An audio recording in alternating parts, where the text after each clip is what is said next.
Hi, RPG. Yep, no problem. All right, let's get this.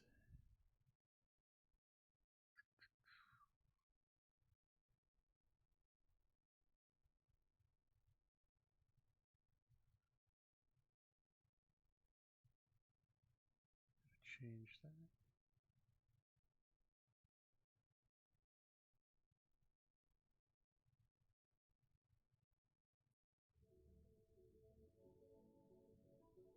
Oh, that won't work.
Well, there we go. Hello, everybody. Hang on. Let's change scenes and let's put a little bit of background on. Hello, hello, hello.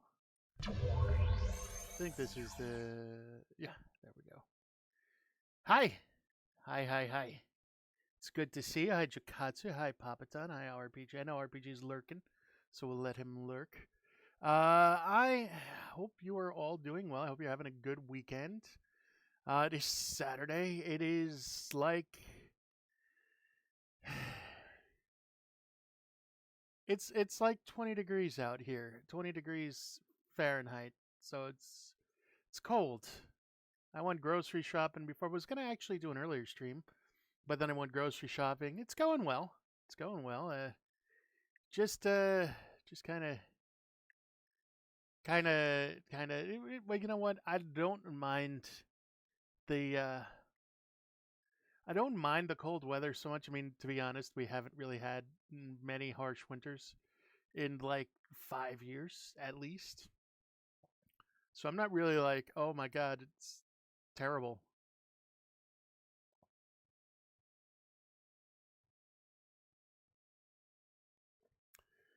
But it's definitely been interesting. I've had to shovel some snow the past, couple of times already. We were supposed to get like 1 to 3 inches yesterday, but that didn't happen. It just like a trace amount, thankfully. Not that it wasn't cold enough, but like that was fine. Uh, but yeah, basically that's it. I've been still taking care of Dad. After the surgery, for those of you that don't know, I'm the caretaker for my parents who are in their advanced 80s, and my dad had to have two his L3 and L4 lumbars fused to prevent to fix an issue with a like a deteriorated disc. So I mean, he's no longer in like blinding pain, then can't walk. So that's good. I mean, he can walk, but driving not recommended still yet because he's still taking some painkillers once a day, but still, and needs the exercise. But it's rough out there. Plus with the ice and the cold, I just don't want him to drive and then not have somebody there. So we've been doing the grocery shopping together. He likes that. Gets out. My father's a very social man, which is where I get it from, and loves to talk to people. And a lot of people like my father, and I think I would. So it's nice to get out and see him just smile and not be in pain and getting stronger by the day, which he is. So that's good. Um, and I've just been doing a lot of stuff around the house. But today is the weekend, and I can relax a little bit and not have to do so many things. So that's a good thing. And yeah, so lots of craziness going on this week. I thought 2023, as far as the quality of games we got, was pretty standout, actually. We got a lot of really, really great games that released. Unfortunately, it was a horrible year in the case of in the terms of I think almost 11,000 jobs lost in the game development portion of the industry, which is the main portion. So that sucked. So 2023 was definitely an ironic year for for video games. Good games, bad for the industry overall. But 2024 now, we have I would say 19 days in was our first smash hit of the year already. Uh, so for those of you that probably haven't seen it, and I think unless you've been living under a rock, Pal World released yesterday, which has been billed as Pokemon with guns, but it's more of like, how do I describe it? And I've played it. It's kind of like a combination of like if you've ever played Rust, there's that base building element to it. There's crafting. It is a survival game. You have a hunger meter, and you have to manage. It's also a base management. Plus, there's that cute monsters that have different abilities and that do different things. And it's honestly a lot of fun. The game itself is really fantastic. I can't say enough about it. I had a lot of fun playing it yesterday. I kept I played for like an hour or two, take a break, go do stuff, then be like, you know what, I'm gonna play for another hour or two, and then at the end of the day, I just played it like hardcore for a while, and I had a lot of fun with it.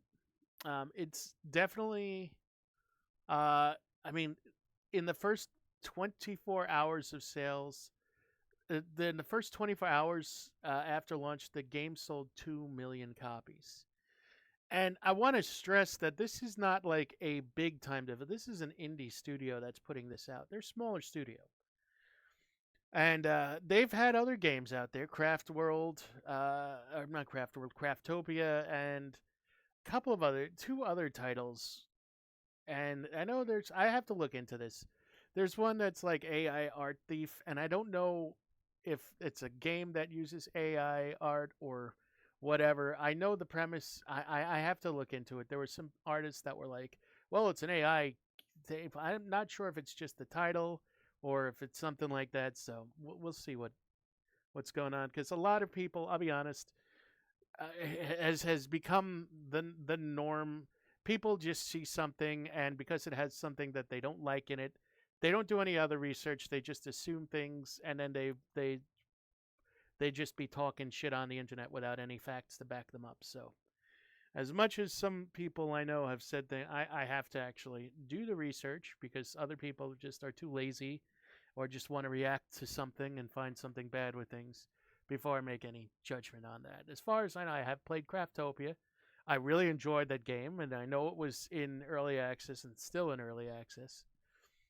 But to be honest, that was basically a spin on Breath of the Wild with crafting.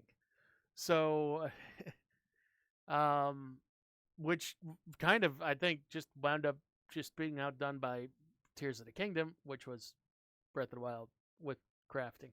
So, like, yeah, um, I can see why that. But this game really kind of, if you think about it right now, they launched it with an additional discount, bringing the game down to like from $39 to 26 or $27. And if you just do the math for that in American at least, that's quite a bit of cash that they made yesterday. So kudos to them for having the first kind of breakout of 2024. I mean, I would definitely say that the end of 2023 really was dominated by one game, and it wasn't Baldur's Gate 3. Although Baldur's Gate 3 pretty much dominated 2023. I mean, there's no two ways about it. If 2022 was the year of Elden Ring, 2023 was the year of Baldur's Gate 3. But the last breakout hit for an indie studio definitely has to go to Lethal Company for 2023. And I mean, considering that Lethal Company is something that's being developed by one person and is being like expanded on by modders, I would say that yeah, Lethal Company is pretty fantastic. And I don't see any like, okay, so here's something that's interesting. I want to talk about this for a bit. So the game released yesterday, and of course it's everywhere. Like if you look at, I'm sure if you look at your Twitch, or the people here follow your Twitch view, whatever your followed channels on Twitch, you'll see at least a few people, probably more than a few, playing Pal World. Um, and I would say right now that's not surprising. I mean, there was a lot of hype around this game, not hype like, let's say, like for a AAA title where it was like there were just a lot of people looking forward to this game because of the fact that the game was like Pokemon with guns. And like everybody saw that, and everybody was like, yeah, at least it'll be funny. And it wound up, it really is for an early access. Now, the important thing I need to remind everybody here is it's an early access. So this year, I would say there's a couple of games that are going to release out of early access that are going to come out, I think, in Q1. I know at least for the first half of this year, there's a couple of really, really good games or really promising games that are going to be releasing out of early access or into early access or just coming out of like their betas. One of them is going to be Once Human, which is a crafting survival game set in like it is everything that the day before promised going to be like in Once Human, and that game was something that was kind of a sleeper, I will say, because nobody paid for anything, right? They had a beta. It's think it's ending tomorrow. They had a very long beta that started like before Christmas and is ending tomorrow. I played it. It's very good. It's a lot of fun. It is still, like I said, is in beta, and I know they're going to be doing. I believe they're going to be doing one more round of testing before they put it into either early access, which they would be smart to put it into early access at this time. But the game also was a lot of fun. That's one that I can see doing very well. It's going to be one that I think a lot of people will play on Steam. I think it's not just on Steam. I mean, it's on Steam, but I think a lot of people will be playing. No, it's not on Steam actually, but it's one that I think a lot of people are going to be playing it. I know a lot of people are dying and itching for that type of game, and I could see that being very good, doing very well, being a popular game to stream and to play with friends and play with viewers. Another one I want to say going into this is really one that I'm been looking at very heavily is um, the first Descendant, which already had two or three actually betas. I played the first two of them. No, the last two. Sorry, and man, that has polish. That is a looter shooter, so it's right in the vein of Destiny 2. But it definitely it stands out because first of all, the company has been doing everything right. So they got the live service model down right as far as well the looter shooter model down right. First and foremost, it's a looter shooter. The environments are spectacular. The art, I mean, I really have to say that first and foremost, the enemies feel fresh. They feel new. There's a lot of engagements. There were a lot of um, public events, things that kept you coming back. Um, they were limited, so they were only like 5 day each, beta, and then there was a stress test that went up for a little bit longer, which was testing out their servers and how much they wanted people to ping. They wanted everybody to kind of like bombard their servers with like players, and I think that's very promising. It looks like it's going to be really good.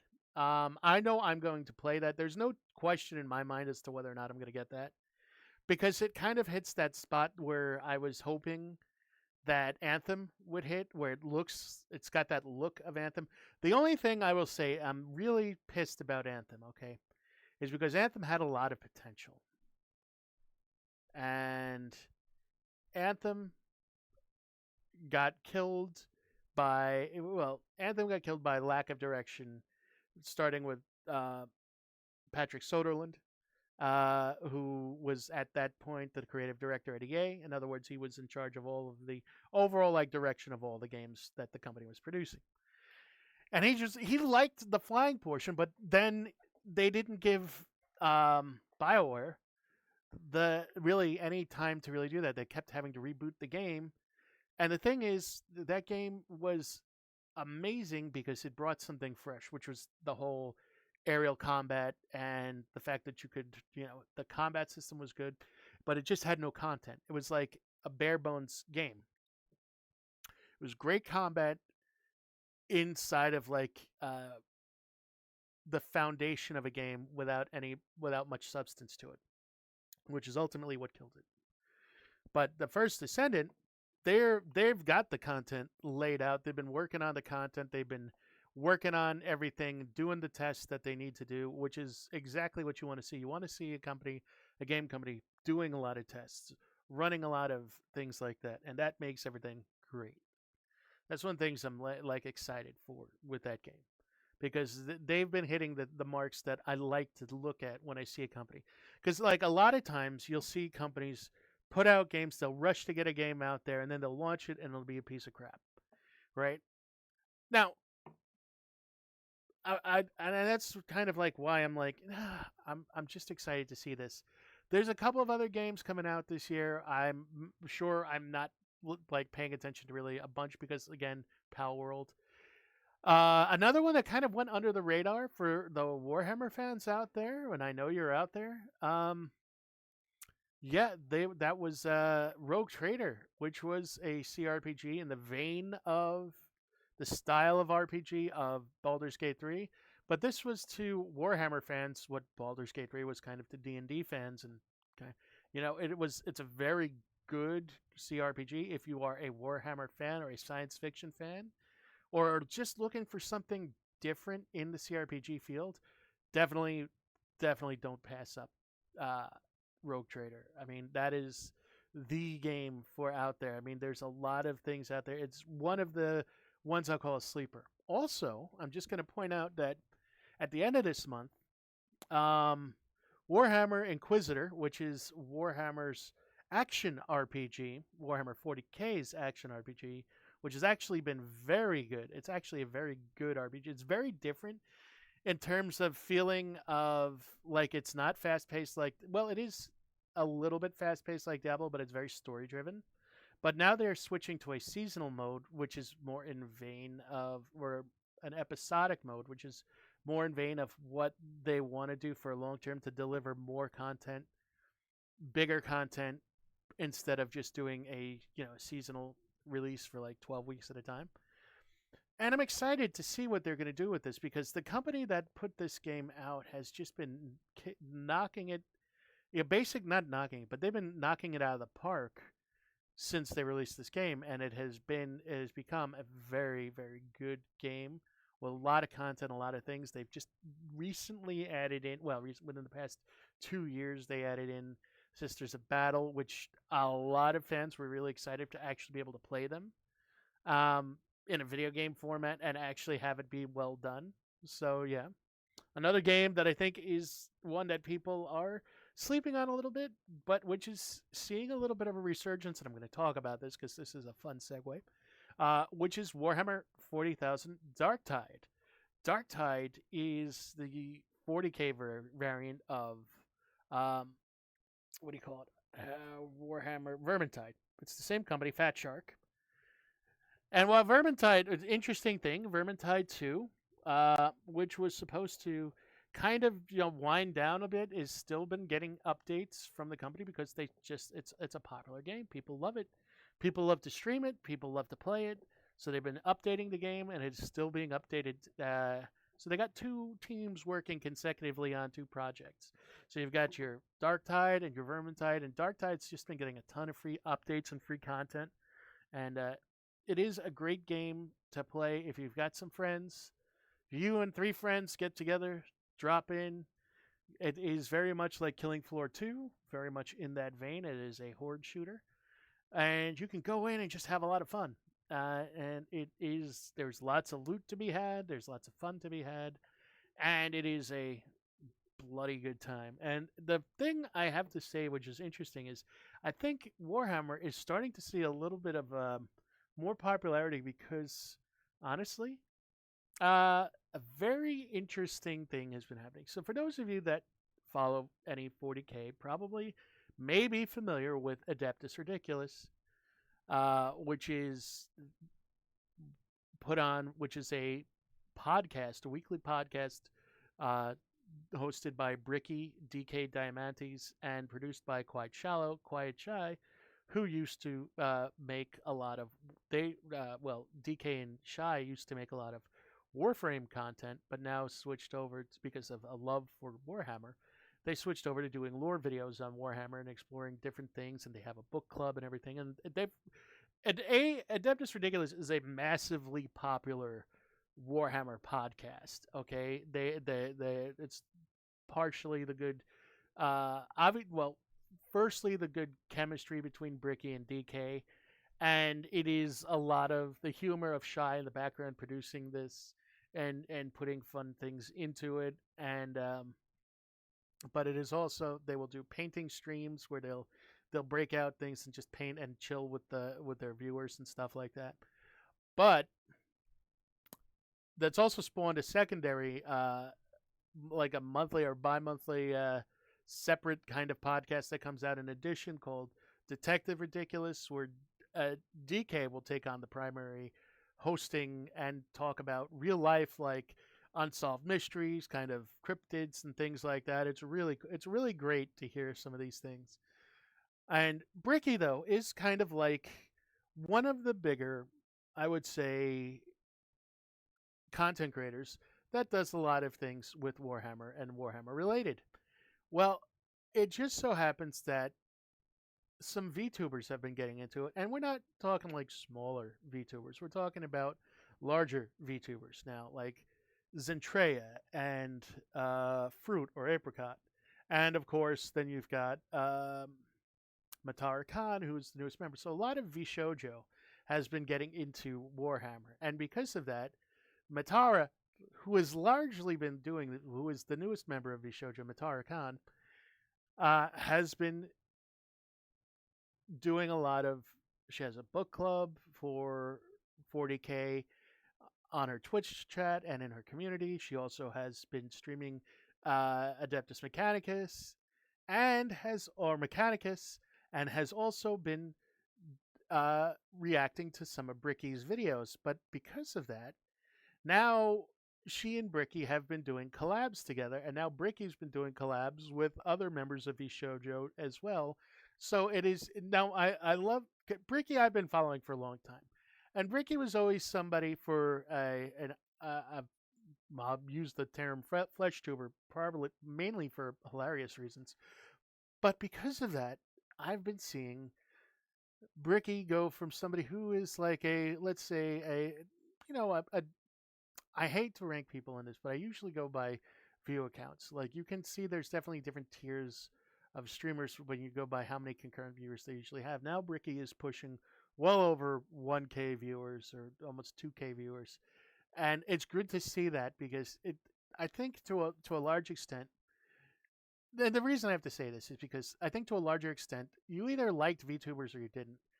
And you either watched VTubers or you didn't. But here's the thing, right? A lot of the more crossover, like with Connor and Iron Mouse, but also with other like with a lot of them were with Iron Mouse. So I mean, like Iron Mouse will collab with a lot of people. Like she interviewed Asmon on her talk show. I mean, she's a groundbreaker, and she always has these great ideas.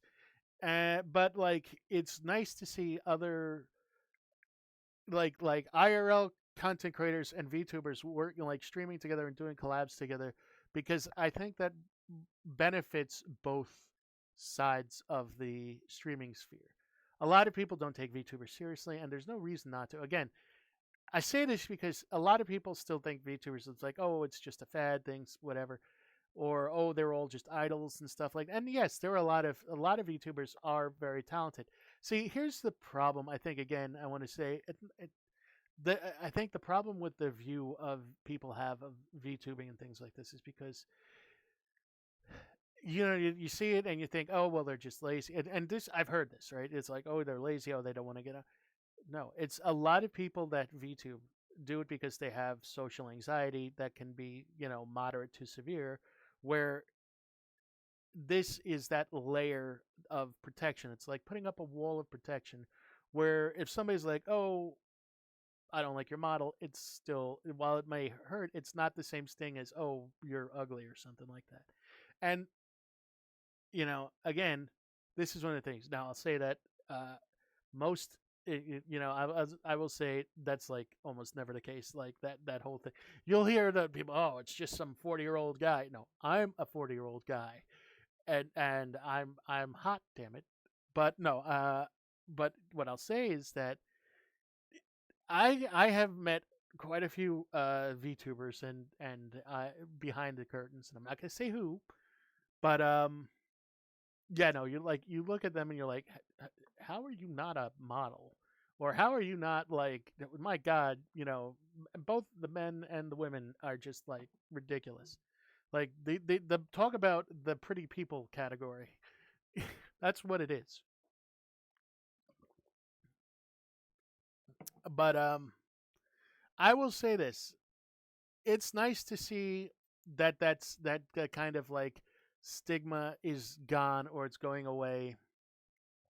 and it's nice to see, like cross collabs because it's great to have.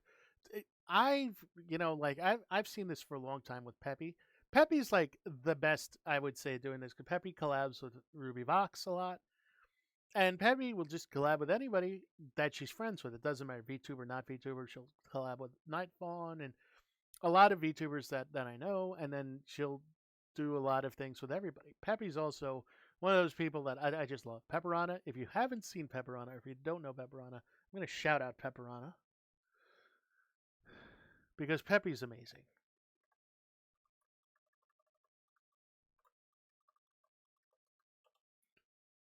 Peppy is first of all, Peppy is friends with like just if like you're friends with Peppy, yeah.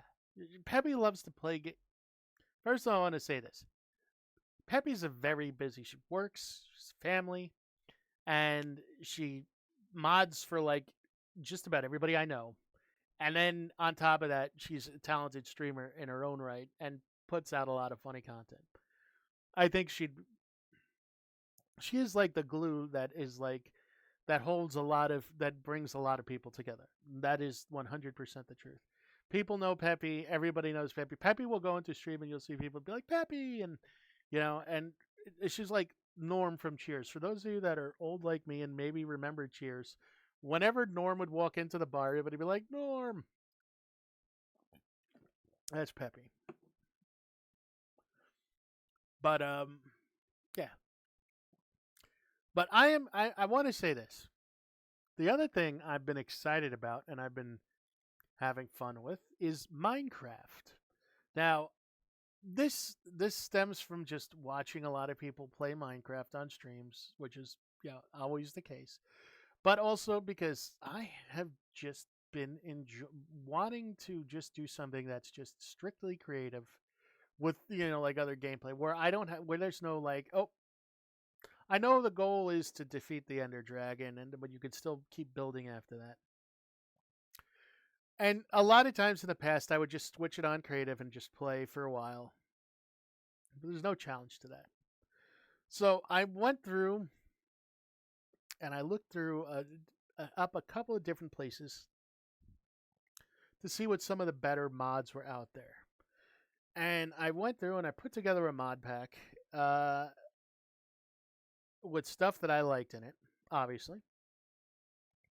And I've been playing through it on my own, just chilling out at night, and just on not on creative, just on like standard, survival mode, and I've been having a blast.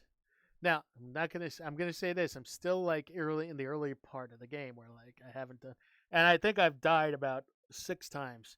And the greatest thing about this is I built a mod pack, right? So that when you go into the game, there's a lot of cool stuff that spawns. Like, oh, I spawn near a village.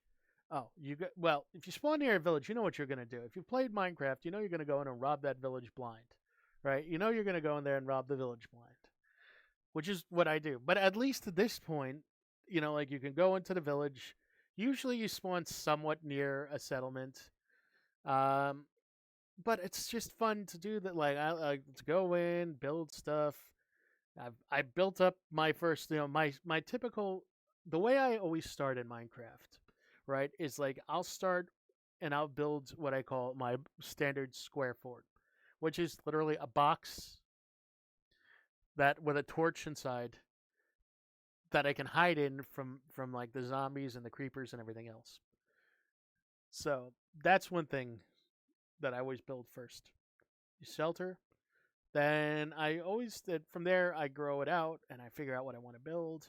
So once I finally settled down and I picked a spot where I wanted to build my base, I then spent some time terraforming that and flattening out the land so that I could expand my little area, which is mainly like, I built fences and then I put, I'll use the lighting. And now I've started to like look at what I can build and different things, and there's I put a lot of different crafting options in there so that there's always things to build.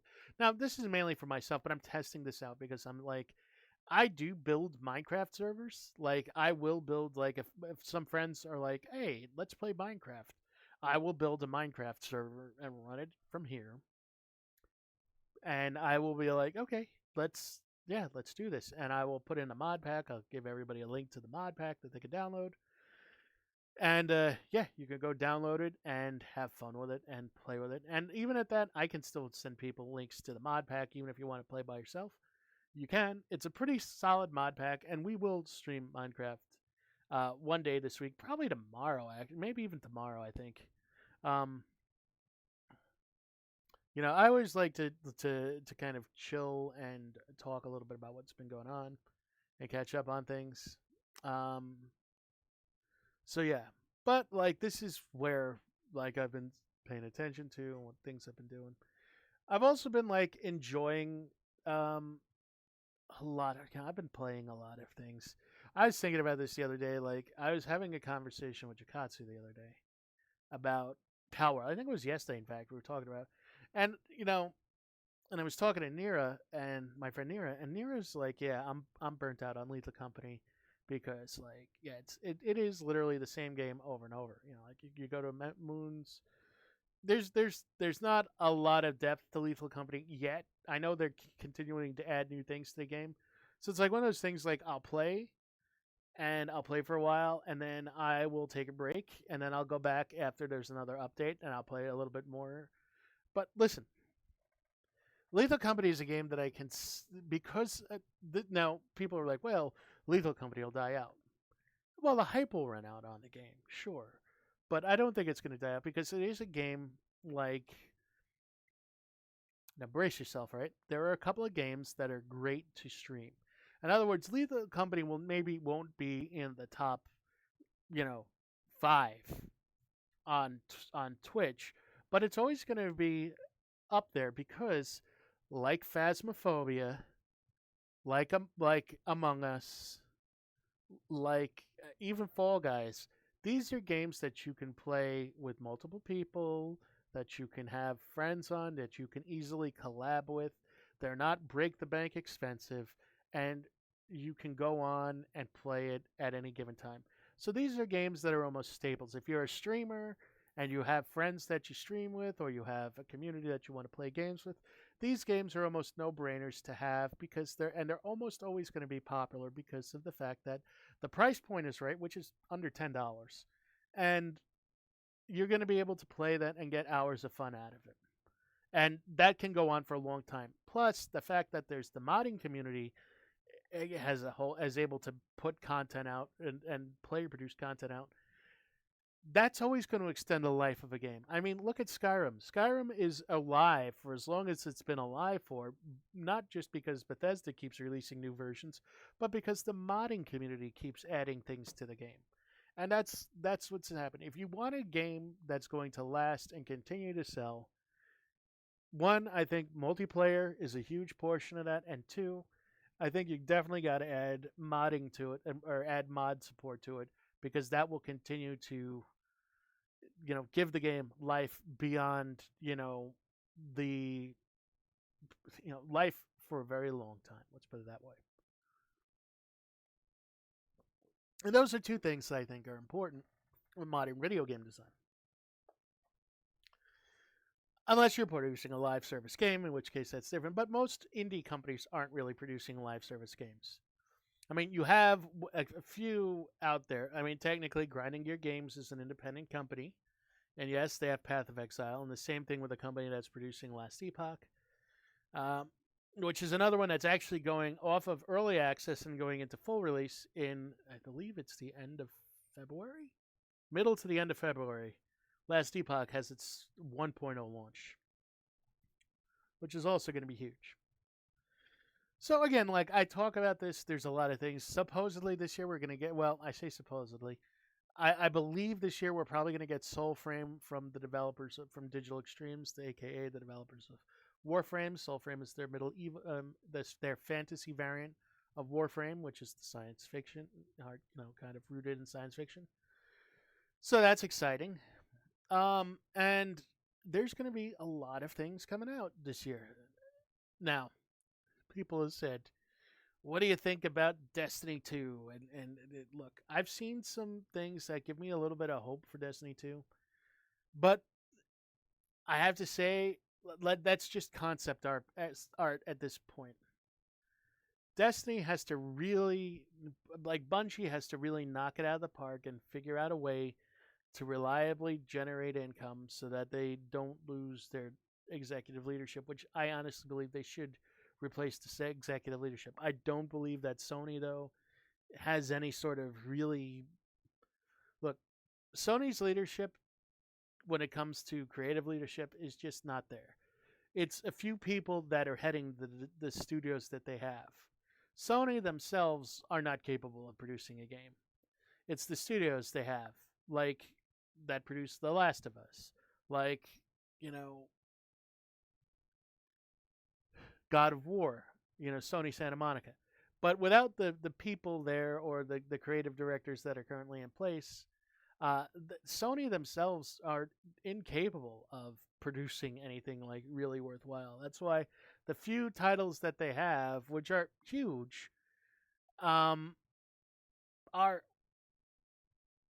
they're heavily reliant on keeping the talent that they have there. And I just don't believe that they're going to shift somebody, and it would be a poor idea to shift somebody from, like, let's say, you know, Sony Santa Monica to Bungie, because then you're going to kill Santa Monica. You're going to basically cut off the head. And you don't do that. Again, when a company mismanages,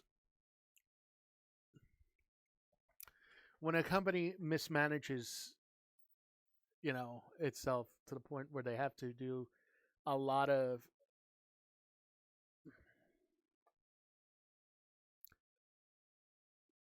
the video game industry saw a huge boon when COVID started in 2020. Because of that, a lot of these studios ramped up their development teams, and that is why now that the COVID bubble burst, and there's not people don't have the time to sit home and play games as much as they did during the pandemic. The demand is down, and because they bloated up their numbers to try to rush, to try to not rush, but to try to handle the demand, now they're having to have these amounts of layoffs. Am I like doom saying the whole thing? No, and I'm downplaying it also. No. I do think that a lot of this was mismanagement, and the reason I say mismanagement is because these companies should have had the wherewithal to realize that this was a temporary situation, and that the COVID situation was a unique situation that did not really mean that they had, like, for them to take the actions that they did means that they did not have the foresight or did not have somebody there to be like, hey, let's not overreach. They were just, again, this is where companies get obsessed with short term profits and have failed to play the long game. And I'm going to say this, and I know some people, it is the long game. Companies that play for the long game and understand that playing the long game ultimately will lead to stability, will lead to people not losing jobs and things like that, ultimately wind up doing better, where they have a better, let's say, development, they have a better development fund, or they have a more reliable, well, let me actually coin this the right way. They have a better cushion to be able to take a risk once in a while and see if they can push something, because they have the financial resources to do so safely without putting people's livelihoods in jeopardy. So when you play the long game, you're not going to immediately get like, oh my god, this, like, oh my god, we gotta rush to make all these games, and then you pump out a bunch of garbage, which is a lot of what happened. So that's why we kind of get to where we were, and we get into situations like we had, and then you get in, with all these companies, and they do that, and that sucks. Now, this was something that is why when I look at companies like Wizards of the Coast, now there's a big difference in the job layoffs that happen at Wizards of the Coast and the layoffs that happened with other like companies in the toy industry. And then, first of all, let's take a look at WotC. When I talk about WotC and I say this, here's the thing you have to remember: Hasbro mismanaged things like a lot of the video game companies did. They saw a boom in people buying products because money machine go burr, as Rudy would say, with all the checks that the the checks that went out from the government and things like that. All of a sudden, right? People got a boost of money, and so people like were like, oh, let's buy collectibles. So in 2020, people were like, oh, I'm gonna buy stuff that maybe and then so in 2021 and 2022, we saw an overabundance of CCGs and related media get put on the market and didn't sell. That's why you had these Amazon dumps where they would be like, "Oh, we're going to go on Amazon and we're going to fire sale everything." Now they are not like, yeah, I can go on as like if I'm producing the game, I can go on Amazon and dump it all for like $50 and still make my money back. In other words, still break even at least. However, that fucks over everybody that bought it through distributorship or bought it through the store. So this really screws over two other arms, right? First of all, you're screwing your distributors because if I'm selling it at less than wholesale, right, of what the distributors are paying for it, then the distributors aren't going to be able to move their product because I'm selling it on Amazon. And then the stores are not going to buy it and sell it for $100 if I'm selling it for 60, right? So like that screws everything up. That's why a lot of stores, LG local game stores, went out of business.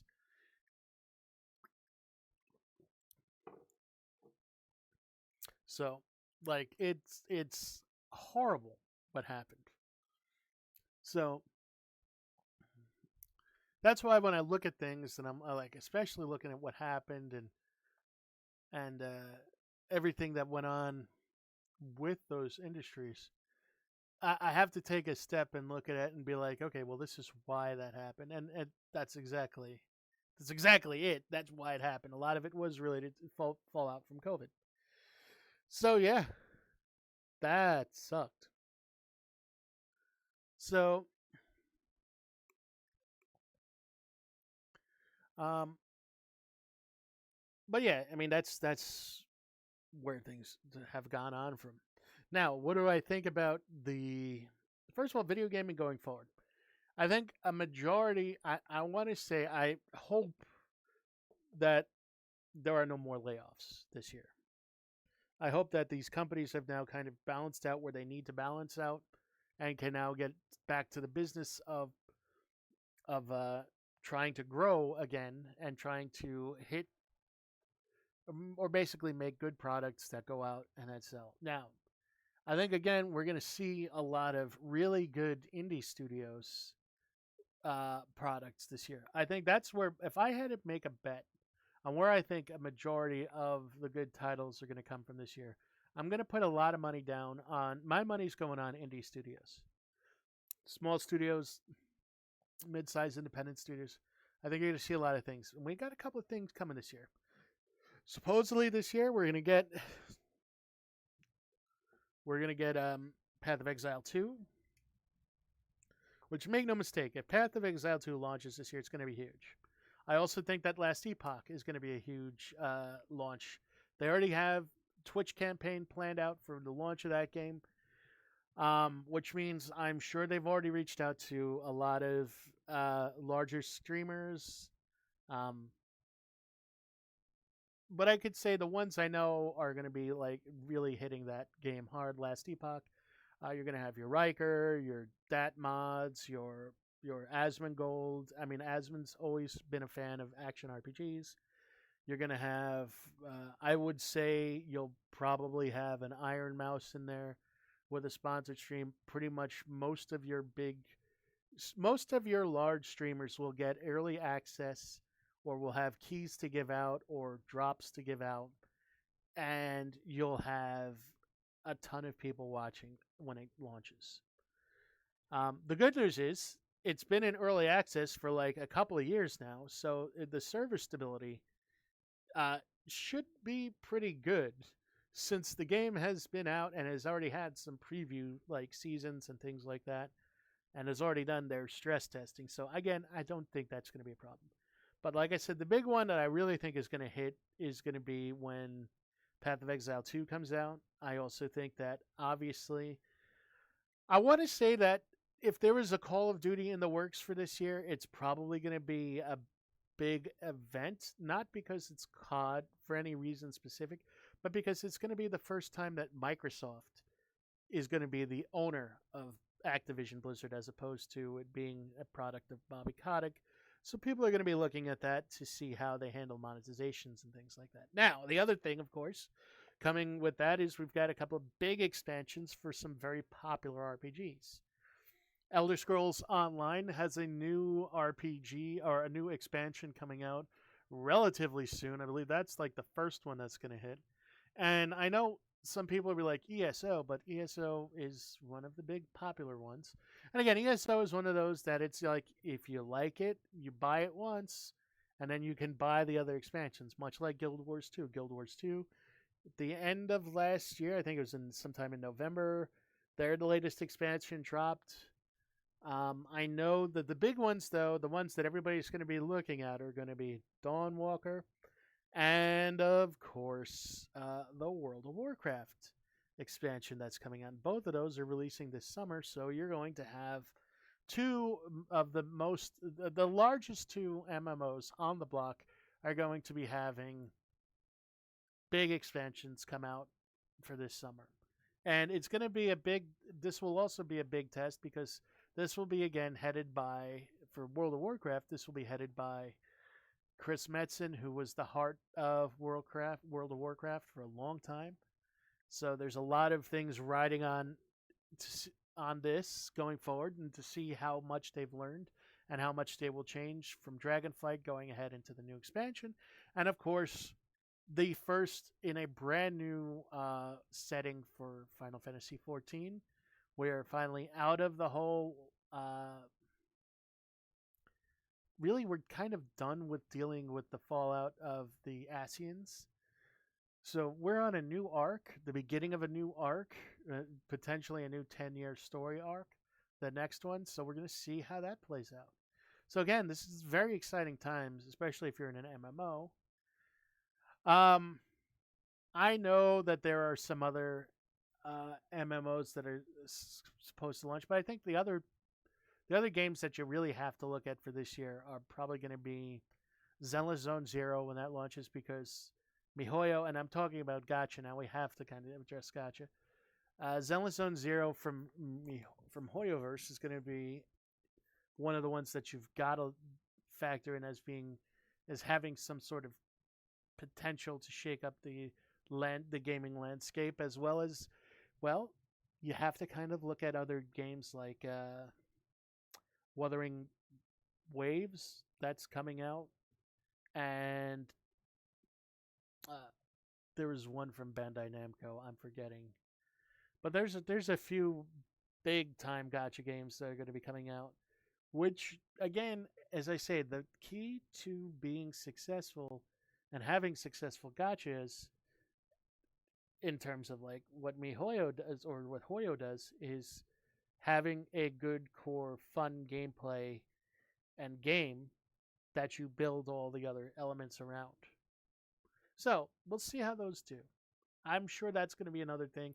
Really, to be honest with you, there's only two places I go for really to get like the lowdown on gacha, and that's MMO Byte and Tectone, honestly. And people will be like, I look, Techie really does have some good takes on gacha. He's been playing the games for a long time, and he doesn't really have anything to gain by like kissing ass to these companies. He'll call them out for what they are, and I honestly, again, I respect him for that, and I think Techie's a pretty decent guy actually. Now, what do I think is gonna? Where do I see the other games coming from? Well, look, it's going to be interesting. I don't really comment on sports games. For sports games, I always recommend going to check out Mills. Mills knows all about the sports games on basically anything that's coming on the sports gaming world. You should really check in with Mills. But like honestly, yeah, let me shout out Mills.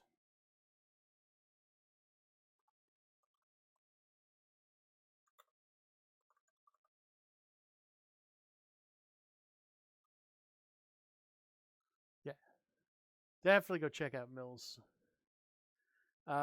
Mills is fantastic for that, but variety too. So don't sit on checking out Mills. But there's other games out there, other things that are coming out this year that I'm just excited for, and I'm looking forward to a few things really hardcore. But I think for this year, I mean, a lot of it's also going to, for me, a lot of it is going to be centered around existing games. Am I going to check out, like, the big thing I think that's a question for me is do I feel like checking out the final shape for Destiny 2? The answer is probably. I'm not gonna lie. Like the last thing I do with Destiny will probably be see how the story finally wraps up, at least for what they've been building up to now, and seeing if it meets up with all the hype and justifies the delay to June um, that they had. I don't know. Now I do think games like Power World and things like that. I think we're going to see a lot of games come out like from those studios. There is what was it, Frost Giant? I think it's Frost Giant. Um, which is the people that used to make that formerly worked at Activision Blizzard, and they're on StarCraft are now making their own RTS, which looks like it'll be a spiritual successor to StarCraft. That should be interesting. I need to see, of course, now that Microsoft is in charge of the whole Activision, all the IPs at Activision Blizzard, I would expect to see StarCraft get like something done with the StarCraft IP because it is a huge multi-million-dollar RP IP that can easily have more titles and more things added into the universe. The fans would appreciate that, I'm sure, but you would have to again. This is all wait and see. I put a lot of faith. I put a reasonable amount of faith in Phil Spencer's ability to